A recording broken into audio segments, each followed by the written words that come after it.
He was the smallest man to ever command the Grand Ole Opry stage, but little Jimmy Dickens's legacy was anything but small. Beneath those sparkling rhinestone suits and that infectious grin was a legend who gave 7 decades to country music and won the hearts of millions. To the world, Jimmy was the funny guy, the one who could bring a smile to any crowd. But behind the curtain, shadows were gathering. And the truth about his final years is more shocking than any joke he ever told. Long before the fame, Jimmy was James Cecil Dickens, a poor kid from the coalfields of West Virginia. He grew up without electricity, dreaming big, while the radio crackled with the voice of Jimmy Rogers. By high school, Jimmy was hauling his guitar from one small radio station to the next, sleeping in his car when he had to. His wit, stage presence, and fire made him unforgettable. And in the late 1940s, Roy Acuff and others brought him into the Grand Ole Opry. It was the break that made him a star, but also the beginning of a lifetime of being underestimated. Promoters loved to market his height as a gimmick. For years, he was treated as comic relief, not the serious artist he longed to be. But Jimmy didn't flinch. He turned the joke around on everyone, penning clever hits like "May the Bird of Paradise Fly Up Your Nose." Fans adored him, unaware of the quiet pain he carried.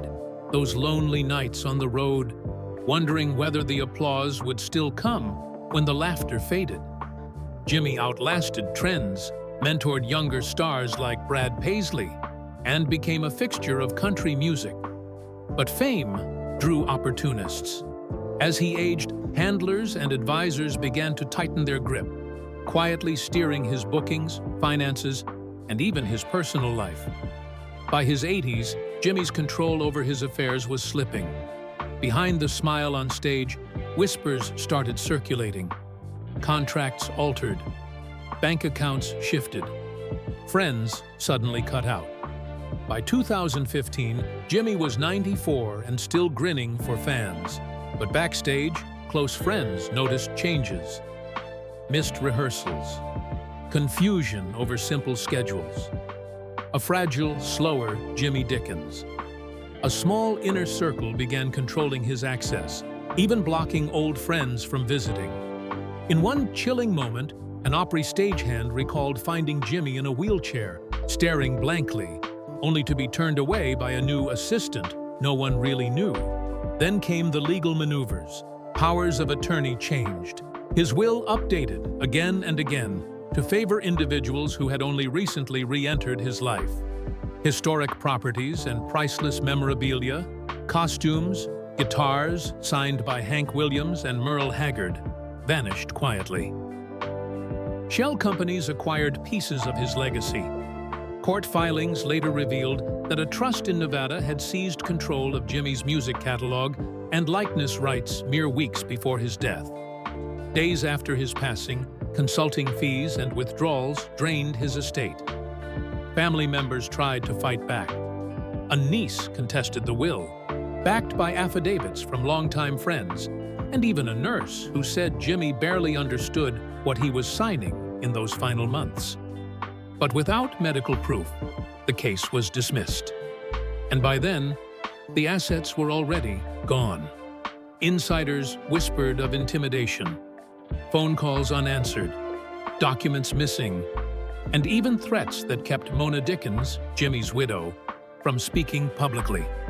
As journalists and Opry insiders dug deeper, a clearer picture emerged.